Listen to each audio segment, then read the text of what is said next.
تو آج میں آپ کو ایسے بندے کی قبر کی زیارت کرواؤں گا اور اس کی ہسٹری کے بارے میں بتاؤں گا، جسے شیر پنجاب کا لقب دیا گیا ہے۔ سرزمین کے بہت سے بیٹوں کو ڈکیت، غدار اور بے دین قرار دے کر ہمیشہ فراموش کرنے کی بھرپور کوشش کی ہے، لیکن ہمیشہ ہی ناکام ہوئے۔ تو دوستو، آج ایک ایسے ہی پنجاب کے شیر دل جوان کی زندگی پر میں آپ کو بتانے جا رہا ہوں۔ مندر میں بیٹھ کر گنیش کا جھولا بھی جھلاؤں اور پھر مسجد میں جا کر خدا کو سجدہ بھی کر سکوں، تو اس کے نتیجے میں ان علماء اور پنڈتوں نے دین الہی تشکیل دے کر اکبر کے سامنے پیش کر دیا۔ رائے عبداللہ خان بھٹی المعروف دلہ بھٹی پنجاب کے شہر پنڈی بٹیا کے ایک زمیندار گھرانے کا شہزادہ تھا۔ وہ غلام فرید بھٹی کا بیٹا اور ساندل بھٹی کا پوتا تھا۔ تو دوستو، تاریخ بتاتی ہے کہ 15 سال تک عبداللہ بھٹی نے اکبر بادشاہ کو تگنی کا ناچ نچائے رکھا۔ جو بھی سرکاری کارواں اس کی حدود سے گزرتا، یہ اس کو لوٹ کر غریبوں میں تقسیم کر دیتا۔ السلام علیکم دوستو، میں ہوں فراز احمد اور آپ دیکھ رہے ہیں میرا یوٹیوب چینل پاک ٹریولر۔ لاہور کی سیر کی آج ایپیسوڈ ہے 94۔ تو آج میں آپ کو ایسے بندے کی قبر کی زیارت کرواؤں گا اور اس کی ہسٹری کے بارے میں بتاؤں گا، جسے شیر پنجاب کا لقب دیا گیا ہے۔ تو دوستو، یہ دلہ بھٹی شیر پنجاب کی قبر ہے اور یہ میانی صاحب قبرستان میں ہے۔ تو دوستو، ہندوستان کی تاریخ میں بہت سے لوگوں کو غدار کے لقب سے نوازا گیا ہے، جو دراصل اپنی حب الوطنی اور آزادی کی تحریک کا جذبہ لیے ہوئے تھے۔ لیکن افسوس، تاریخ لکھنے والوں نے اتنی غلطیاں کی ہیں کہ انہوں نے سرزمین کے بہت سے بیٹوں کو ڈکیت، غدار اور بے دین قرار دے کر ہمیشہ فراموش کرنے کی بھرپور کوشش کی ہے، لیکن ہمیشہ ہی ناکام ہوئے۔ تو دوستو، آج ایک ایسے ہی پنجاب کے شیر دل جوان کی زندگی پر میں آپ کو بتانے جا رہا ہوں، جس کو تاریخ نے اپنے دامن میں سنہری حروف کے ساتھ رائے عبداللہ بھٹی المعروف دلہ بھٹی لکھا ہے۔ تو دوستو، تاریخ میں ایک دور ایسا بھی آیا جب اکبر بادشاہ اپنی سلطنت کے بڑے بڑے علماء، پنڈت اور پادریوں کو اکٹھا کر کے کہا کہ کوئی ایسا دین بناؤ کہ جس میں مندر میں بیٹھ کر گنیش کا جھولا بھی جھلاؤں اور پھر مسجد میں جا کر خدا کو سجدہ بھی کر سکوں، تو اس کے نتیجے میں ان علماء اور پنڈتوں نے دین الہی تشکیل دے کر اکبر کے سامنے پیش کر دیا۔ تو دوستو، جب دین الہی یا آئین اکبری راج کرنے کا وقت آیا تو راوی اور چناب کے درمیان 32 گاؤں پر مشتمل ایک علاقہ جس کا نام ساندل بار تھا، اور اس وقت اس علاقے کے سردار کا نام ساندل بھٹی تھا، جو کہ بہت دیندار شخص تھا، مکہ کا حاجی تھا اور حافظ قرآن تھا۔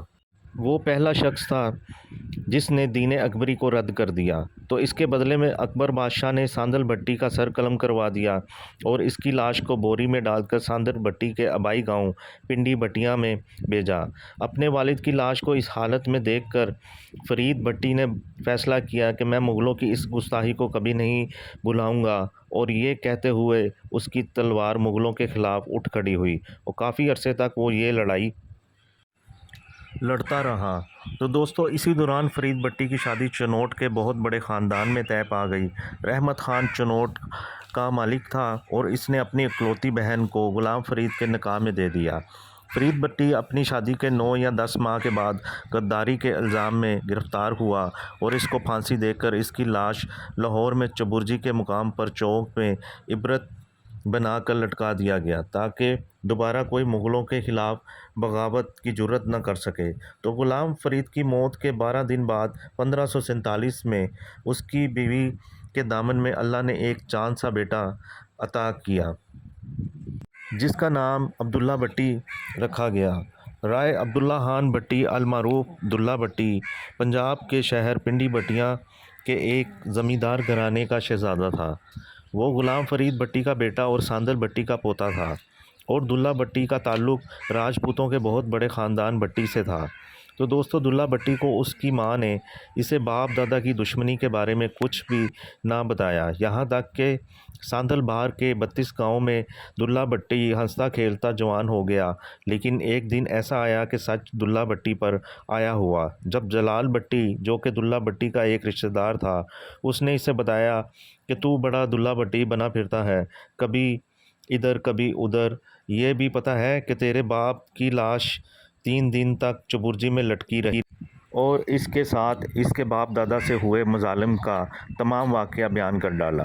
یہ سن کر دلہ بھٹی کا خون جوش مار اٹھا اور اس کا پہلا مارکہ پنڈی بٹیا کے مقام پر وقوع پذیر ہوا۔ جب وہاں سے ایک مغل قافلہ گزر رہا تھا تو دلہ بھٹی نے جا کر اس قافلے کو روک لیا اور سپہ سالار سے پوچھا کہ تم لوگ کون ہو اور یہ ساندل بھٹی اور فرید بھٹی کون تھے؟ تو اس پر اس قافلے کے سپہ سالار نے فخر سے یہ کہا کہ یہ لوگ حکومت کے باغی تھے اور ان کو میں نے مارا۔ تو اس پر دلہ بھٹی اپنے حواس کھو بیٹھا اور باتوں ہی باتوں میں اپنی تلوار نکال کر اس کا سر قلم کر ڈالا۔ جب سپہ سالار کا سر کاٹا تو فوج میں بھگدڑ مچ گئی۔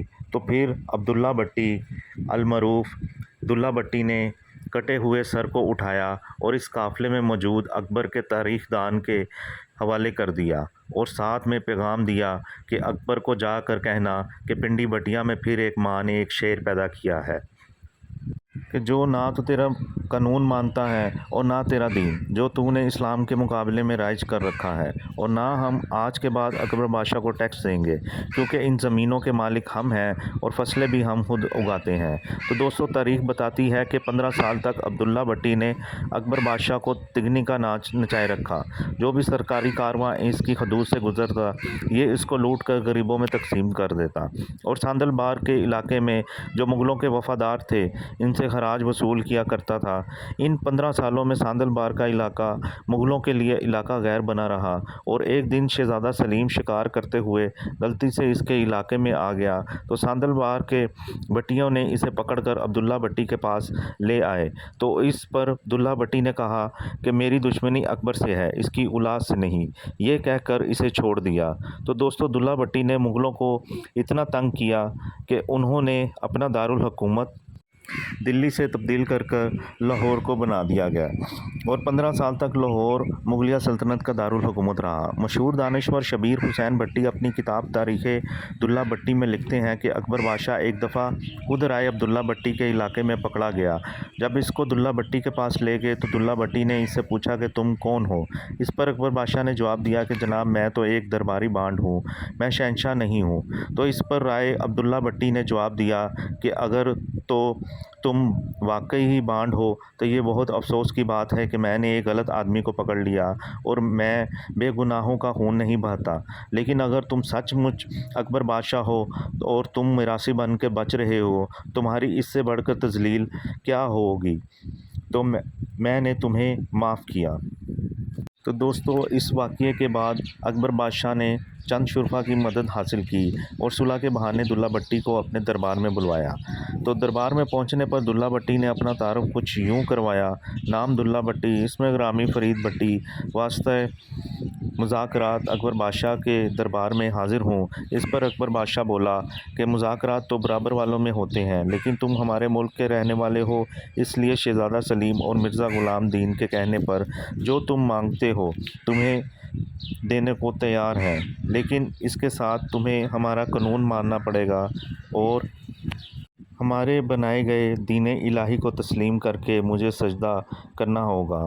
تو جواباً دلہ بھٹی بولا میرا سر صرف اللہ کی بارگاہ میں جھکتا ہے اور میں صرف دین محمد مانتا ہوں۔ اس پر اکبر بولا جو ہمارا قانون نہیں مانتا ہم اس کا سر کاٹ کر بازار میں لٹکاتے ہیں۔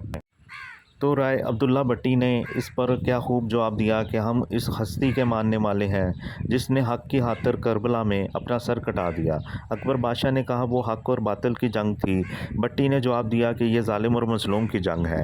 اس بات پر حکم دیا گیا کہ دلہ بھٹی کو گرفتار کر کے اس کی قسمت کا فیصلہ سنایا جائے۔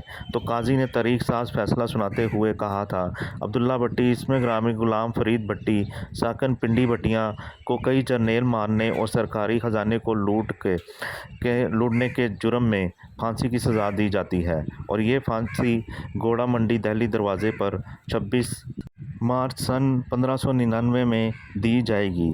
تاریخ بتاتی ہے کہ 26 مارچ کو پنجاب کے بیٹے کو پھانسی دے دی گئی اور رائے عبداللہ بٹی شہید کا جسد خاکی اس کے گھر والوں کو نہ دیا گیا، بلکہ اکبر بادشاہ کے حکم پر اس جگہ پر میانی صاحب قبرستان میں دفن کر دیا گیا۔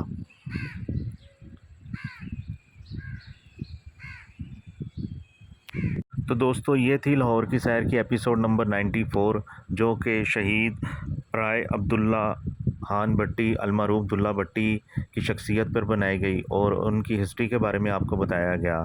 تو میں امید کرتا ہوں کہ آپ کو پسند آیا ہوگا۔ تو پاک ٹریولر کو سبسکرائب کریں، لائک کریں، شیئر کریں، کمنٹ کریں اور اگلی ایپیسوڈ کے لیے اجازت دیں۔ اللہ حافظ۔